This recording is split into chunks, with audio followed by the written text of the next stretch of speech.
কৃষ্ণৰাম সকলো দৰ্শককে স্বাগতম জনাই পুনৰ এটি নতুন ভিডিঅ' আৰম্ভ কৰিবলৈ লৈছোঁ।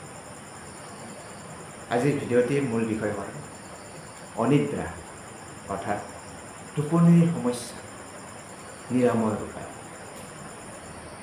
গতিকে বলক ভিডিঅ'টো আৰম্ভ কৰোঁ। 24 ঘণ্টাৰ ভিতৰত সদ্যজাত শিশু বা নতুনকৈ জন্ম লাভ কৰা শিশুৰ টোপনিৰ সময় হ'ল 12ৰ পৰা 16 ঘণ্টা। শিশুৰ ক্ষেত্ৰত টোপনিৰ সময় হ'ল 8ৰ পৰা 14 ঘণ্টা। প্ৰাপ্তবয়স্কৰ ক্ষেত্ৰত টোপনিৰ সময় হ'ল 7ৰ পৰা 8 ঘণ্টা। আকৌ বয়স্কসকলৰ কাৰণে টোপনিৰ সময় হ'ল 3ৰ পৰা 6 ঘণ্টা। এইখিনি সময়ৰ বিশেষ প্ৰয়োজন। কিন্তু ব্যক্তিভেদে টোপনিৰ সময়ৰ পাৰ্থক্য ঘটিব পাৰে বিভিন্ন বংশগত কাৰণত। বিভিন্ন কাৰণত মানুহৰ প্ৰয়োজনীয় টোপনি নহয়, অৰ্থাৎ পৰ্যাপ্ত পৰিমাণৰ টোপনি নহয়, যাক আমি অনিদ্ৰা বা বিনিদ্ৰা বুলি কওঁ। এই টোপনি কম হোৱাৰ দুটা কাৰণ থাকে। এটা বাহ্যিক কাৰণ, আনটো হ'ল আভ্যন্তৰীণ কাৰণ। অনিদ্ৰা ৰোগ নিৰাময়ৰ কাৰণে প্ৰথমে এই ৰোগৰ কাৰণ নিৰ্ণয় হোৱাটো খুবেই প্ৰয়োজন। এই ৰোগত মানসিক স্থিতিৰ এক বিশেষ ভূমিকা আছে। সেইবাবে ব্যক্তি এজন মানসিকভাৱে শক্তিশালী হোৱাটো অতিকে প্ৰয়োজন।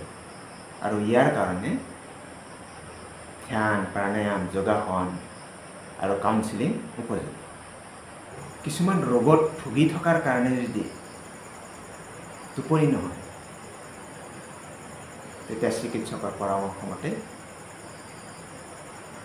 নিৰ্দিষ্ট সময়ৰ বাবে টোপনিৰ ঔষধ খাব পাৰে। কিন্তু ইয়াক আমি অভ্যাসত পৰিণত কৰাটো একেবাৰে উচিত নহয়। ইয়াৰ লগে লগে আনুষংগিক কিছুমান বিষয়লৈ লক্ষ্য ৰখাটো দৰকাৰ, যাতে আমাৰ অনিদ্ৰা দূৰ হয়। যেনে ধৰক, ৰাতিৰ আহাৰ সদায় অধিক তেল মছলাযুক্ত নহয়, পাতেলেৰে বিধৰ হ'ব লাগে। আকৌ ৰাতিৰ আহাৰ আমি পেট পূৰকৈ খাব নালাগে, অকণমান খালী ৰাখি খাব লাগে।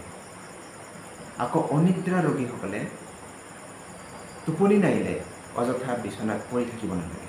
যেতিয়া টোপনিৰ ভাৱ আহে তেতিয়াহে বিচনালৈ যাব লাগে। অনিদ্ৰা ৰোগীয়ে দিনত খোৱা অভ্যাস একেবাৰে ত্যাগ কৰা উচিত। তাৰোপৰি এটা সুন্দৰ টোপনিৰ কাৰণে যেনে ধৰণৰ পৰিৱেশৰ প্ৰয়োজন, তেনেকুৱা পৰিৱেশ এটা গঢ়ি লোৱাটো উচিত। গতিকে আজিৰ ভিডিঅ'টো ইমানতে সামৰিছোঁ।